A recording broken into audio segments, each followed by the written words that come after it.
위에 모래가 앉았다 이런 표현을 하거든. 약간 좀 이렇게 불면 날아갈 것 같은 그런 느낌 같은 거 있잖아. 옆에 이제 그 단층짜리 집에 식구들이 산다고 하니까는 조금 걱정이 되는 게 뭐냐면, 근데 여기 아까 보니까 주방을 블랙톤으로 하신 걸로 보여요. 그래서 이거는 잘하신 걸로 보여. 여기가 조금 화기운이 좀 강한 걸로 보이거든, 내가 볼 때는. 근데 주방을 이제 물의 기운을 확 죽여갖고 불이 난다든지 이런 거를 조금 이제 딱 안 친 걸로는, 이거는 진짜 요거는 잘하신 걸로 보여. 사이도 사이지만은 가세가 기운다 그래야 될까? 실물, 손재 이런 게 올 수가 있어.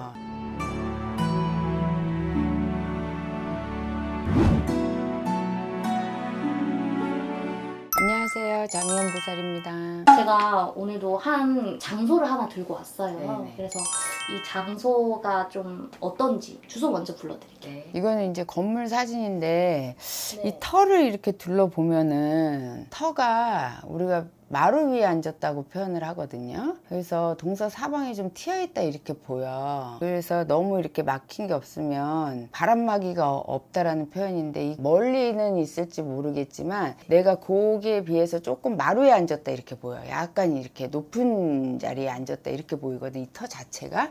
이 터가 이제 주변을 조금 담장을 싼다든지 뭔가 이렇게 좀 병풍을 쳐주면 더 좋겠다 이렇게 보이거든. 한 3, 4층 되는 건물인데 이 정도 건물 들어가는 건 괜찮아요? 그렇지. 이제 이게 3층이냐 4층이냐 이런 게 중요한 게 아니라 터 자체가 약간 이제 올라앉아 있다 보이는 거지. 그래서 요거는 건물 자체는 약간 세련되게 이렇게 하신 건가 봐. 이제 빛이 잘 듣게 하기 위해서 요새는 이렇게 창을 이렇게 많이 낸다고 하더라고. 맞아요. 채광 때문에. 이게 통창을 안 내고 이렇게 다 쭉쭉 이렇게 낸 거 보면 1층만 통창을 내고 보면. 이게 거실이네. 예. 네. 아, 층고를 이렇게 높여갖고 이렇게 했구나. 이 집을 하여튼 이렇게 봤을 때는 뭔가 모래 위에 흙이 앉았다, 흙 위에 모래가 앉았다 이런 표현을 하거든. 약간 좀 이렇게 불면 날아갈 것 같은 그런 느낌 같은 거 있잖아. 이 집에 뭐 인테리어 이런 게 안 좋다는 게 아니라 이 집 터가 조금 그렇게 보인다는 거지. 그래서 주변을 조금 이렇게 가림막을 잘해야 되는데, 통창도 완전 통창으로 안 하고 이렇게 좀 이렇게 한 건 진짜 잘하신 것 같아요. 그러니까 이거를 보면 완전 통창이 아니잖아. 네. 요만큼씩 창을 네, 잘랐잖아. 그러니까 이런 거는 진짜 잘하신 걸로 보인다는 거지. 어떤 집은 완전히 오픈되게끔 네네네네. 이렇게 한쪽 벽을 다 한 집이 있잖아요. 그래서 이런 건 되게 잘하신 걸로 보이고, 방 이상으로 또 봤을 때 그래서 앞뒤를 좀 막으려고 이렇게 옆으로 지셨나 싶어. 그 건물 밖에서도 보면 막 잔디가 깔려 있고 각각 다른 가족분들이 같이 이렇게 모여서 살고 계셨다고 하더라고요. 너무 문득 섰다 이렇게 보이고, 일단은 전체적으로 화이트 톤 창틀이나 이런 거 같은 경우에는 약간 블랙이나 이렇게 해서 좀 반대로 하신 것 같아, 블랙하고. 근데 여기 아까 보니까 주방을 블랙 톤으로 하신 걸로 보여요. 그래서 이거는 잘하신 걸로 보여. 우리가 주방에 이제 물의 기운이, 여기가 조금 화기운이 좀 강한 걸로 보이거든, 내가 볼 때는. 근데 주방을 이제 물의 기운을 확 죽여갖고 불이 난다든지 이런 거를 조금 이제 딱 안 친 걸로는, 이거는 진짜 요거는 잘하신 걸로 보여. 엄청난 팬트리가 유명해요.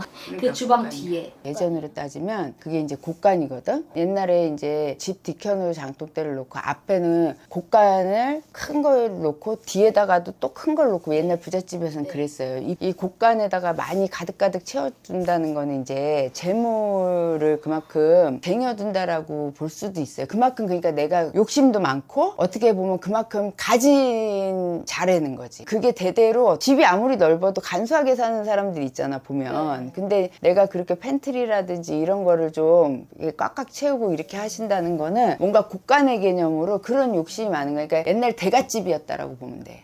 여기 사는 집 분이 옛날 대갓집의 후손이라고 봐야 되는 거야. 그래서 그거는 어떻게 내 직성에서 하는 거기 때문에 누가 시켜서 하는 게 아니잖아요. 그쵸. 그런 부분이라고 이제 봐야 되고, 이 분이 아무래도 여기서 옆에 이제 그 단층짜리 집에 식구들이 산다고 하니까는 조금 걱정이 되는 게 뭐냐면, 그 집이 처음 이 터를 얘기했을 때도 왠지 그 터가 높이 있어 보인다라는 거야. 그러면 우리가 어떻게 돼요? 높이 있으면 바람을 많이 맞잖아요.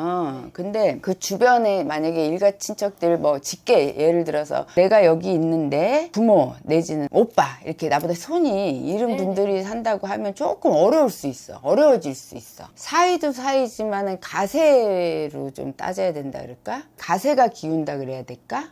그러니까 그게 사이도 안 좋아질 수도 있겠지만 뭔가 이렇게 실물, 손재 이런 게 올 수가 있어. 내가 중앙 자리를 차지하고 주인이기 때문에 너무 높이 있잖아. 비교가 되게. 그래서 요 분들이 거기에 가려진단 말이지. 그래서 기울어질 수가 있다. 이렇게 보여요. 그래서 그 부분을 조금 어떻게 이제 하는 게 좋을 것 같아. 가족들이 모여 사는 게 과연 이게 좋은 건지 솔직히 저는 너무 궁금해서 갖고 왔어요. 그러니까는 아까 그 사진을 보니까 꼭 탁 느낌이 어떠냐면 네. 이런 말 하면 좀 그렇지만 주인하고 네. 저기 같잖아. 그런 관계가 되기 때문에 아마 어떤 흔들림이라든지 아니면 가려져서 그동안 이제 우세가 있었다고 하면 사업을 네. 한다 그러면 사업이 조금 기운다든지 아니면 내가 이제 우세를 하잖아. 우세를 하기 때문에 시기 질투가 올 수가 있다든지 이런 게 될 수가 있어. 그러니까 내가 너무 높이 앉은 거야. 지금 집 주인 말씀 이제 드릴 건데 그 전에 뭔가 안 좋기는 해요 사실 상황이 집 터 자체에 뭔가 이렇게 분란이라든지 이런 뭔가 그런 것들도 생길 수가 있는 거예요.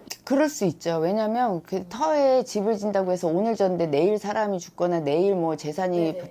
바로 날아가거나 네네. 그러지 않아요. 지금 봤을 때는 이 여기에는 분명히 손재가 보여. 원래 이 정도 집을 짓고 사실 정도면 그래도 이제 어느 정도 자산이 있으신 네. 분일 거 아닙니까? 그래서 그 와중에도 근데 이제 어느 정도 손재라든지 이제 이런 게 보이는데 문제는 뭐냐면은 관계성. 그러니까 가불이 형성이 될 수가 있기 때문에 하여튼 그런 부분에서 조금 문제가 될 수가 있다 보여. 집주인 어떤 분인지 그냥 말씀을 드릴게요. 선생님 아실 거예요. 너무 유명하세요. 프로골퍼 박세리님 집이거든요. 이분의 고향에 있는 그 집인데 이분이 가족이랑 이렇게 거주하는 집이에요. 근데 최근에 이분이 아버지 관련돼 가지고 법적으로 뭔가 가족과 분쟁이 있어요. 좋차고 이제 다 하고 집도 좋은 시절에 짓지만은 조금 그런 역량은 무시를 못 한다는 거지. 예전에 우리가 산소 털을 보면 그 자손들이 어떻게 사는지까지 다 나온다 그랬어요. 그런 것처럼 만약에 지금 일어나지 않았어도 네. 앞으로 조심해라라고 할 수 있는 그런 집터가 될 수가 있는 거야. 아무리 많이 벌면 뭐하나 뒤로 다 까지면 그만이지. 특히 이제 이런 집을 짓고 나서 조금 더 그게 구멍이 커진다든지 이런 영향을 받을 수 있다는 거야.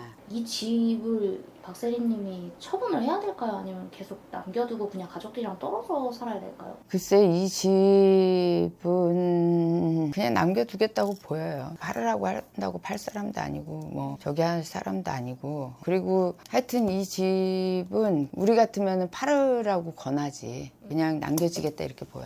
마지막으로 박세리님한테 한마디 해주시고 박세리 씨 그동안 나라를 위해서 외화벌이 하느라 고생도 많으셨고 또 이제 효녀로 이렇게 소문이 자자한데 이런 일이 생기게 돼서 좀 힘드시더라도 이 고비 또 넘으면 박세리 씨 지지하는 분들 많습니다. 화이팅 하세요.